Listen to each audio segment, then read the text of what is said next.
essas imagens de ouro que levantaste. Então, Nabucodonosor se encheu de fúria e, transtornado o aspecto do seu rosto contra Sadraque, Mesaque e Abednego, ordenou que se acendesse a fornalha 7 vezes mais do que se costumava. Ordenou aos homens mais poderosos que estavam no seu exército que atassem a Sadraque, Mesaque e Abednego e os lançassem na fornalha de fogo ardente. Então, estes homens foram atados com seus mantas, suas túnicas e chapéu e suas outras roupas que foram lançados na fornalha sobre uma madeira acesa, porque a palavra do rei era urgente e a fornalha estava sobre a madeira acesa. As chamas de fogo mataram os homens que lançaram de cima para dentro, a Sadraque, Mesaque e Abednego. Estes 3 homens, Sadraque, Mesaque e Abednego, caíram atados dentro da fornalha sobre madeira acesa. Então o rei Nabucodonosor se espantou e se levantou depressa e disse aos seus conselheiros: como somos nós 3 homens atados dentro do fogo? Responderam ao rei: é verdade, ó rei. Tornou ele e disse: eu, porém, vejo 4 homens soltos que andam passeando dentro do fogo, sem nenhum dano, e o aspecto do quarto é semelhante a um espírito.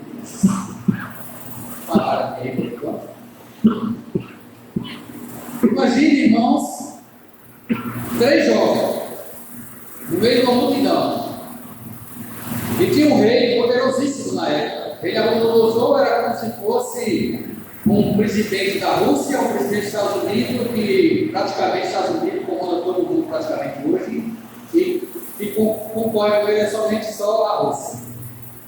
São 2 potências mundiais, e na cabeça da gente, se as duas se começar a guerrear, há uma perca no mundo inteiro. E aí, Nabucodonosor, como comandava a maioria das terras naquela época, era um rei muito forte, era um rei no qual se achava um Deus, e que muitos de seus súditos consideravam ele como Deus. Agora ele tem um sonho. Lá no capítulo 2, para você que ele tem um sonho de uma estátua, onde Daniel revela para ele o significado da estátua. E a estátua, a cabeça de ouro, seria a cabeça do rei, que era o rei, que naquela época era o rei mais rico. E aí, com esse sonho, ele pede para fazer uma estátua de ouro, né? Que não só a cabeça, mas agora o corpo todo queria que a estátua que ele sonhou se transformasse não só na cabeça, mas todo o corpo da estátua de ouro. Ele construiu uma estátua de ouro, e na consagração dessa estátua, ele chama todas aquelas pessoas de toda a província para consagrar aquela estátua.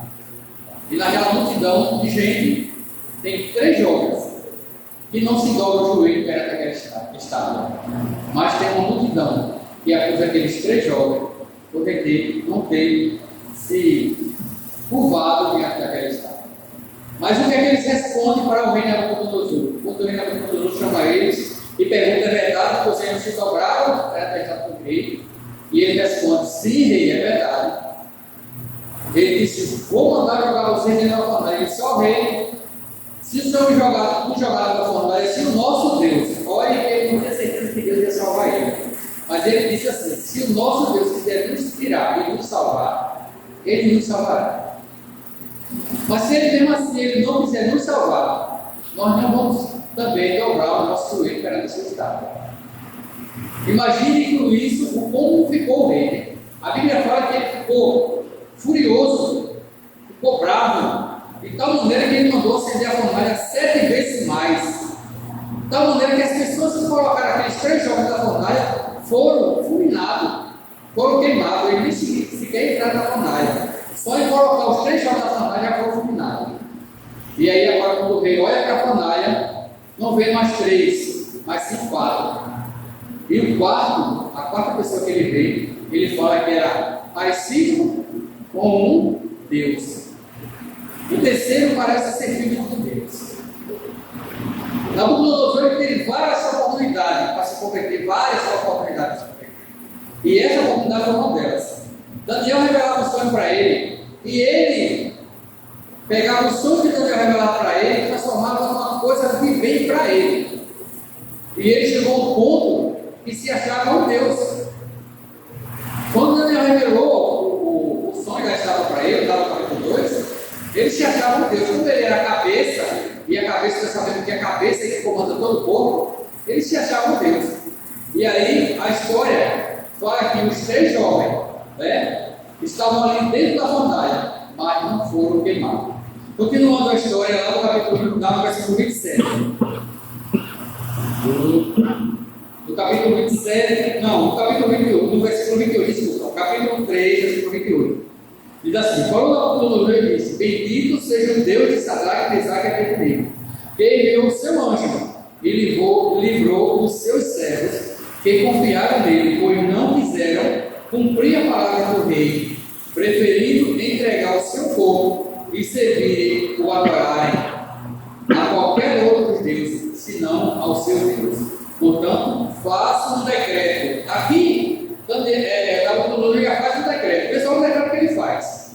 Portanto, faça um decreto pelo qual todo o povo, nação e língua que disser blasfema contra o Deus de Sadraque, Mesaque e Abednego seja despedaçados e as suas casas sejam feitas em monturo, porque não há outro Deus que possa livrar como este. Então o rei fez prosperar a Sadraque, Mesaque e Abednego. Olha que agora Nabucodonosor ele inverte as coisas, né? O homem que estava furioso com aqueles 3 jovens, ele agora já fala que aquele que falava uma paixão contra os deuses dos 3 jovens, esse será condenado. Sabe, gente, às vezes a gente tem vergonha de pregar o evangelho. Às vezes a gente tem vergonha de levar o evangelho para as pessoas. E às vezes a gente tem receio de ir a determinados lugares. A minha filha hoje estava marcando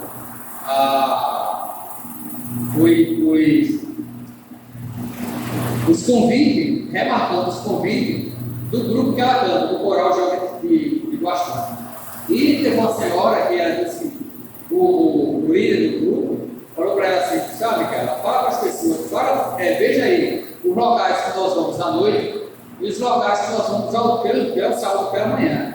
E faça a prova no lugar mais que a gente acha que é mais perigoso.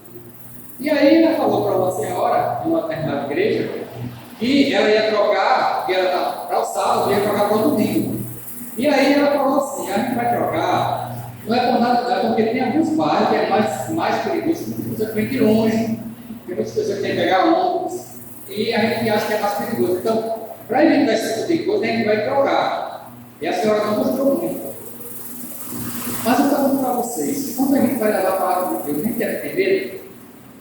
Não deve ter medo. Sabe, eu tenho um irmão que foi ele foi uma das pessoas que me motivou para estar na igreja hoje. Ele foi cunhado da Yasmin, Sebastião. Ele era uma pessoa assim, determinada. Ele começava um pequeno grupo e começava o evangelismo e só sossegava quando terminava. E depois que ele terminava o evangelismo, ele trazia todas aquelas pessoas que estavam estudando com ele e começava a trazer para ele.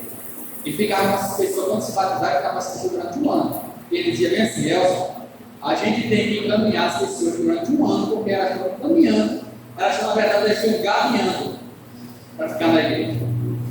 E muitas pessoas foram convertidas pelo Sebastião, pelo Espírito Santo, né? Mas foi o Sebastião que levou a pensar. E ele contou uma história para mim uma vez assim: em determinado jogo uma vez foi levar o evangelho em uma favela. E nós sabemos que favela, aqui em Alagoas, não é coisa fácil. Muitas favelas precisam ter autorização para entrar na liderança da favela.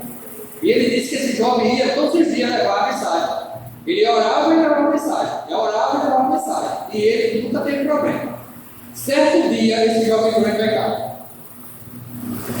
E aí, no dia que ele entrou em pecado, ele já começou a ter receio de ir levar a mensagem para a favela.